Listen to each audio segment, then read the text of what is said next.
जो कुछ गाजा में हो रहा है, जो कुछ गाजा में हो रहा है, मेरे अजीज दोस्तों और बुजुर्गों, अपने सीनों पर हाथ रखकर सोचो।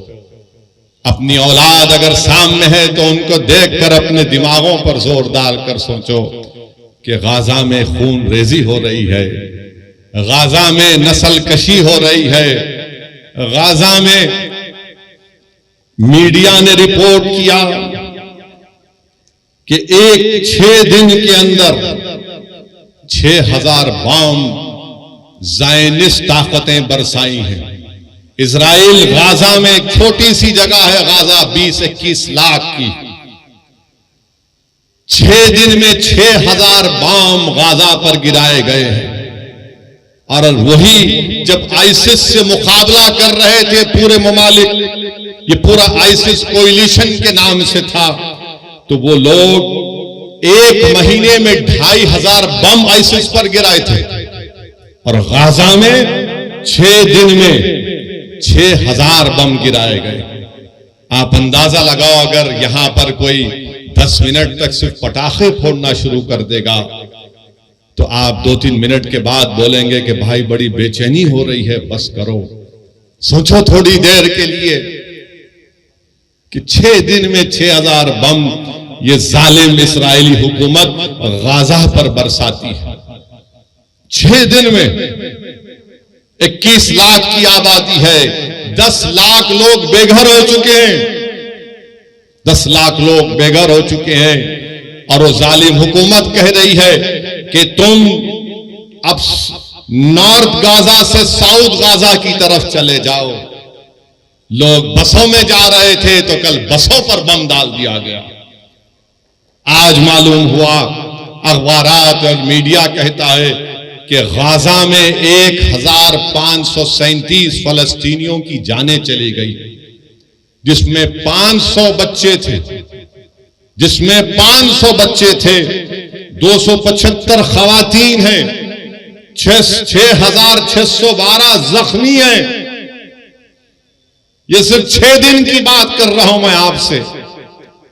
और ये दुनिया जो बड़ी ह्यूमन राइट्स की बात करती है, ये दुनिया जो बड़े फंडामेंटल राइट्स की बात करती है, हुकूक की बात करती है, आज ये बड़े बड़े ममालिक आज खामोश बैठे हैं, गूंगे हो चुके हैं, अंधे बन चुके हैं, बहरे बन चुके हैं कि जिस सरजमीन के पास कुछ नहीं है, आज आपने वहां पर 6 दिन में 6000 बम बरसाए, 1537 लोगों की जानें चली गई, 500 मासूम बच्चे, 275 खवातीन की मौत और 6612 लोग जख्मी है। पीने का पानी नहीं है 20 लाख 21 लाख लोगों के पास।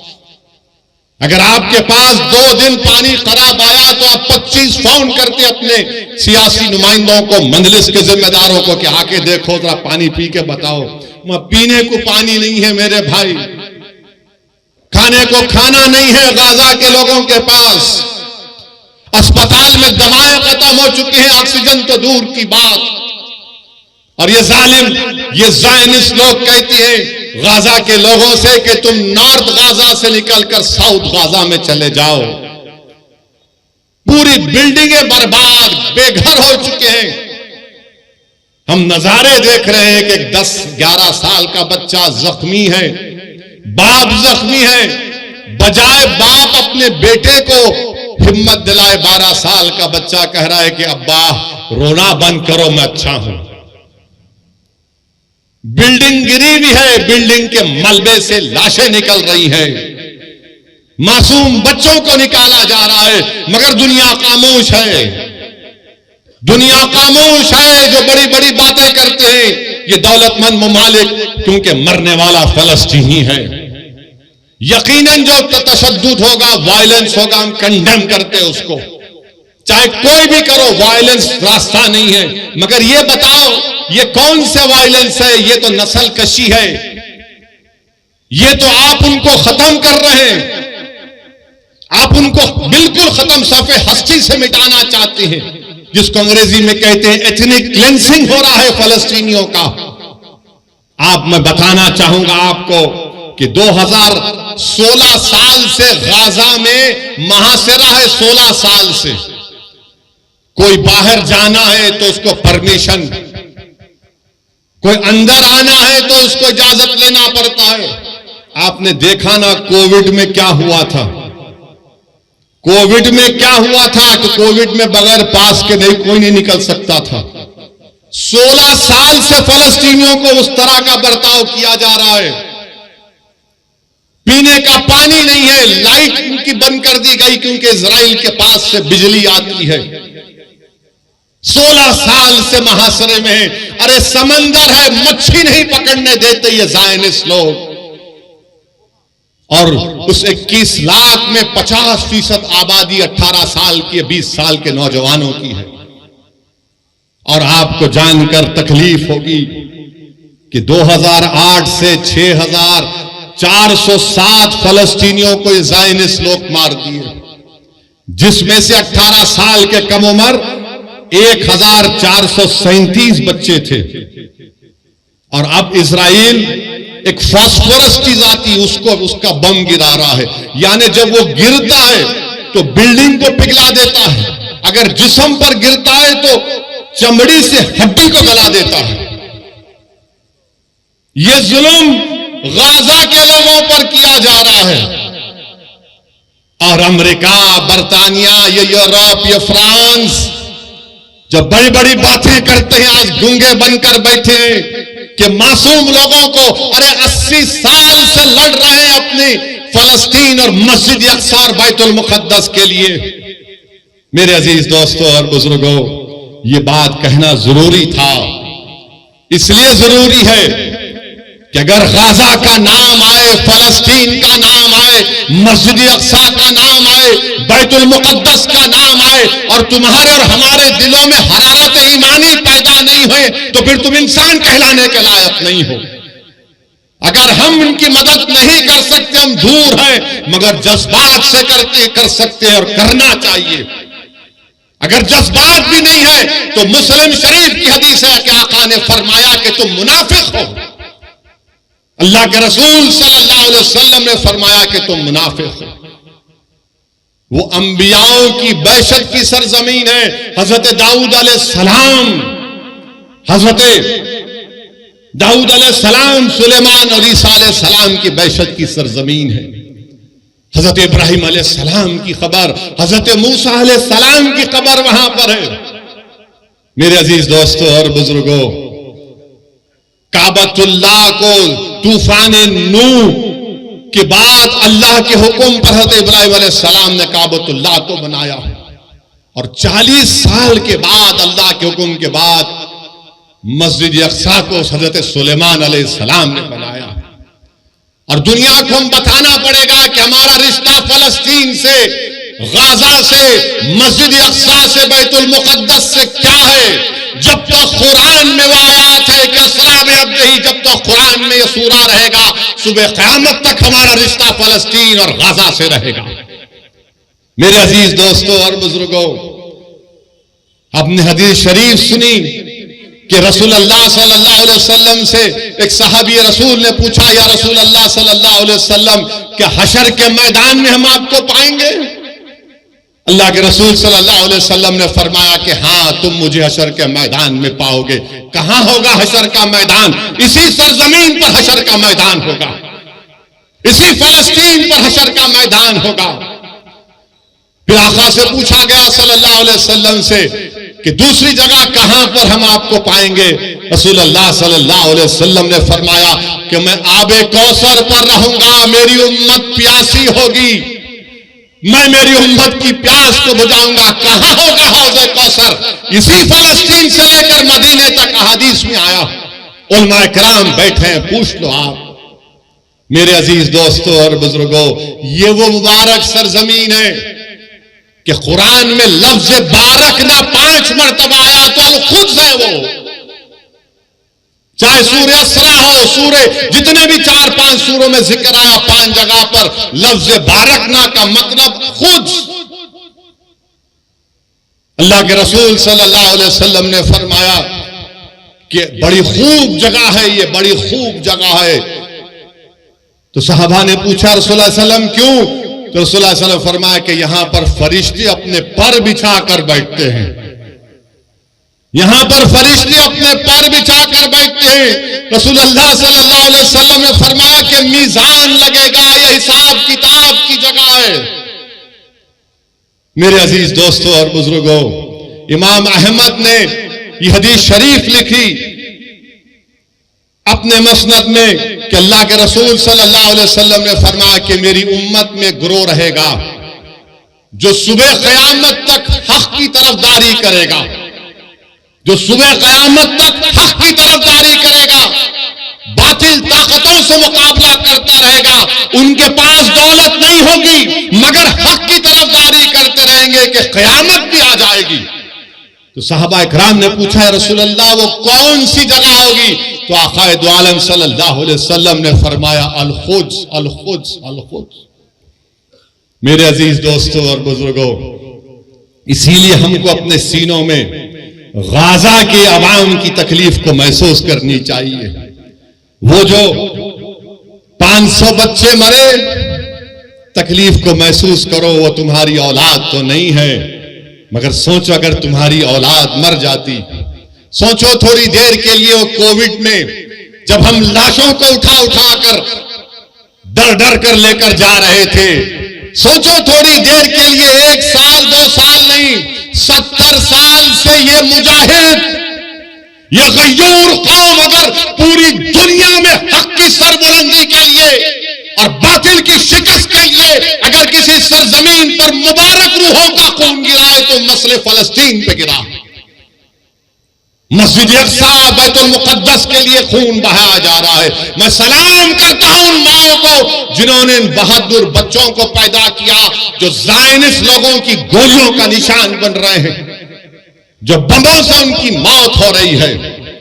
मगर दुनिया ये जान ले कि जब तक हम जिंदा है दुनिया जिंदा है, जब हम नहीं तो दुनिया भी नहीं। याद रखो, मौत से डरने वाले हम नहीं, हम अपना मुकद्दर लिखा कर लाए हैं कि अल्लाह मेरी जिंदगी में लिख चुका है, तुम्हारी जिंदगी में लिख चुका है। मगर सवाल यह है कि तुम अपनी जिंदगी गुलामों की तरह गुजारोगे या फिर तुम बहादुरों की तरह अपनी जिंदगी को गुजारोगे। लोग मुझसे पूछते हैं फोन करके कि असदुद्दीन अवैसी ये कैसा हो रहा है, ये क्या हो रहा है।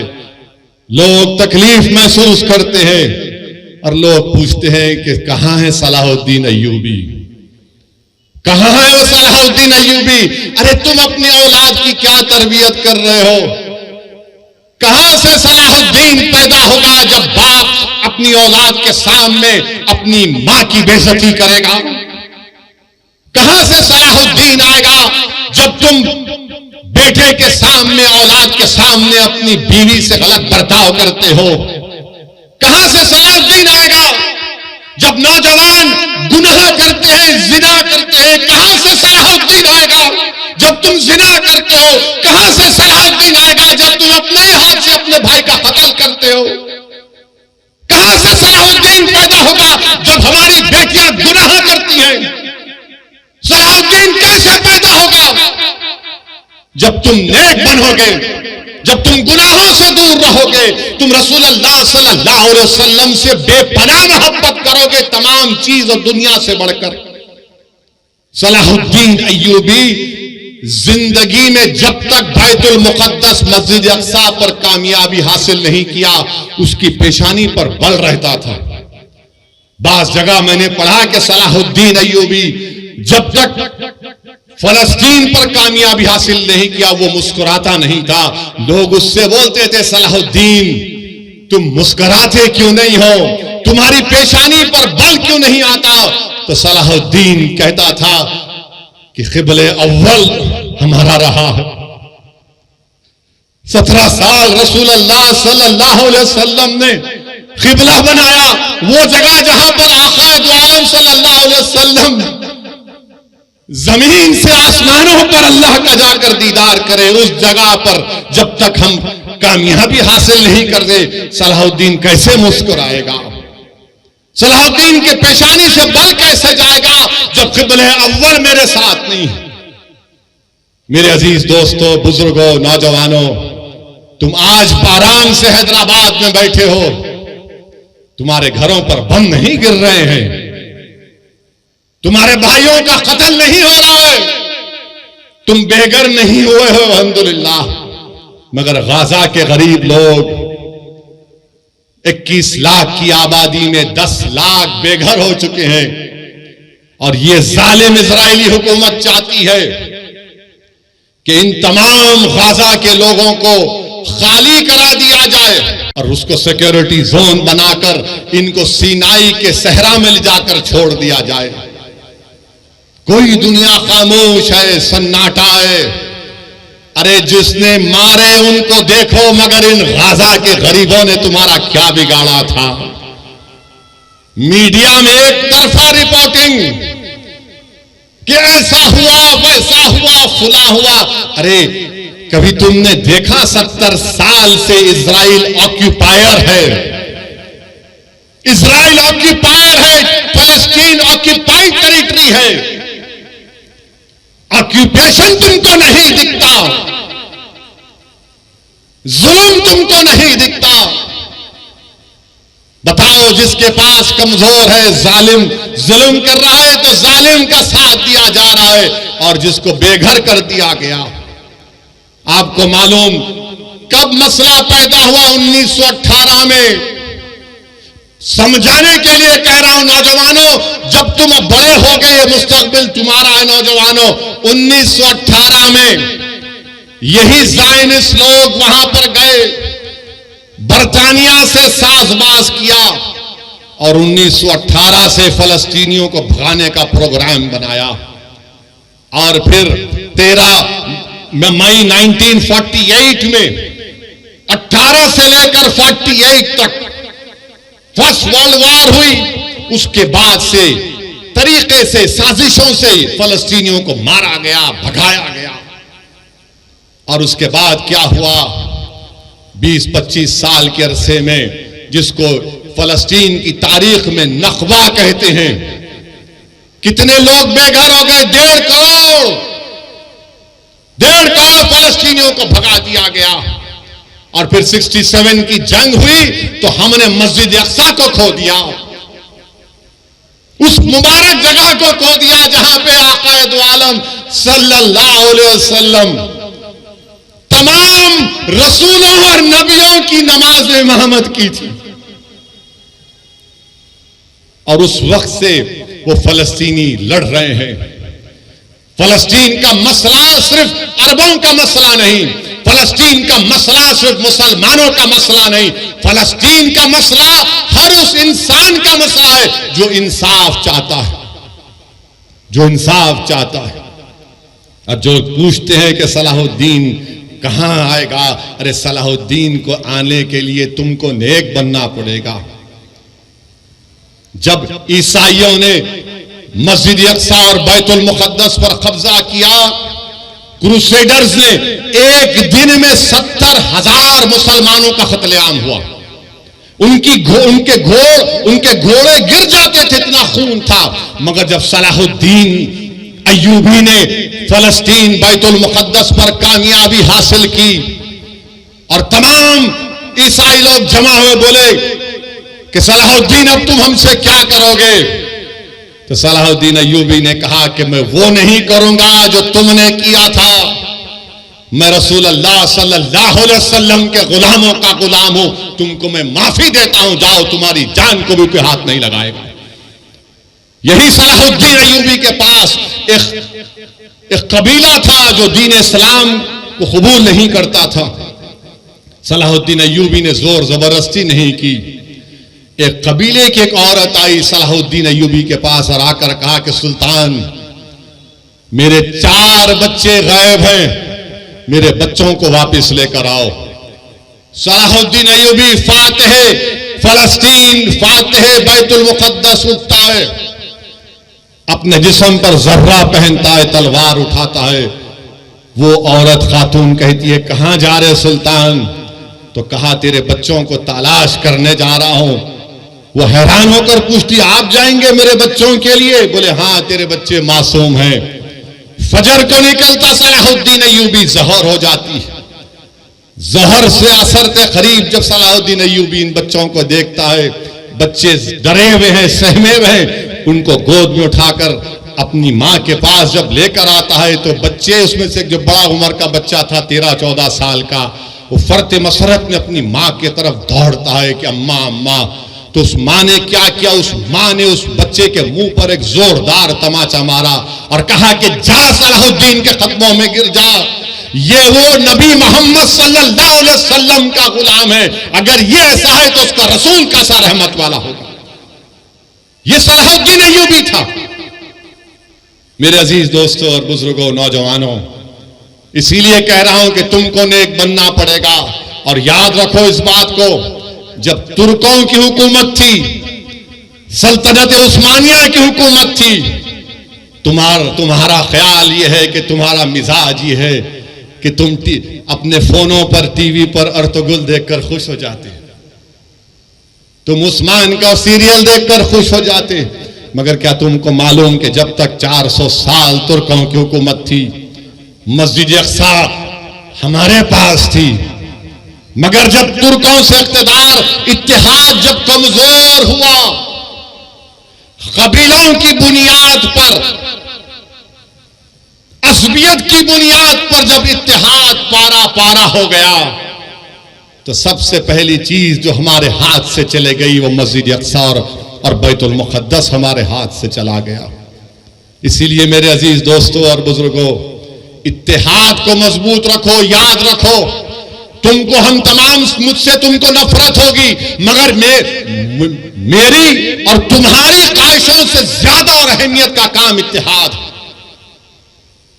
असदुद्दीन ओवैसी यकीनन कमजोर है, मगर याद रखो ये इत्तेहाद तुम्हारे लिए और मेरे लिए, आने वाली नस्लों के लिए जरूरी है। हमने इत्तेहाद को खोया तो मस्जिद अक्सा निकल गई हमारे हाथ से, मस्जिद अक्सा हमारे हाथ से निकल गई। तो इत्तेहाद को मजबूत रखो। बुजुर्गों, नौजवानों, मेरी इज्जतदार मां और बहनों, इस गुनाहगार की गुजारिश यही है कि अपने इत्तेहाद को मजबूत रखो। तुम्हारा इत्तेहाद कमजोर होगा तो ये तारीख तुमको बता रही है कि हमने क्या खोया। हमने क़िबले अव्वल को खो दिया। मगर लाखों सलाम वो गाजा के बहादुरों पर, जो गाजा के बहादुरों पर जो आज भी लड़ रहे हैं, कल भी लड़ेंगे। मगर हम हमारे वजीर आजम से कहना चाहेंगे कि मोदी जी रोको जो गाजा में जुल्म हो रहा है फलस्तीनियों पर। आपने कहा कि India stands in solidarity with the Palestinian people, तो सॉलिडारिटी दिखाओ। रोको उन लोगों को।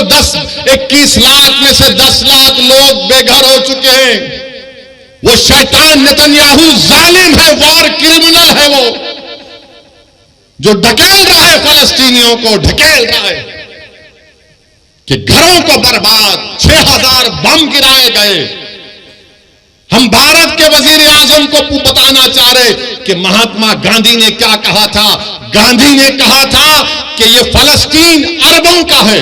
जिस तरह अंग्रेजों के लिए बर्तानिया है, फ्रेंच के लिए फ्रांस है, ये अरबों की जमीन है, ये अरबों की जमीन है, गांधी ने कहा था।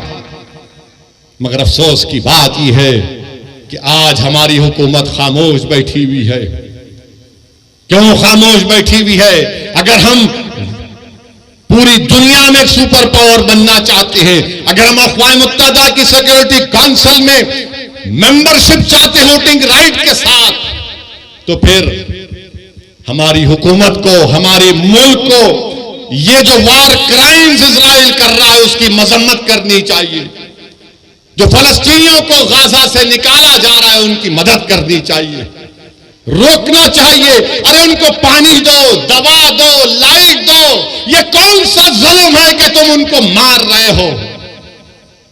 बेहतरीन से बेहतरीन हथियार अमेरिका दे रहा है, अरे आप इन पर हथियार बरसा रहे।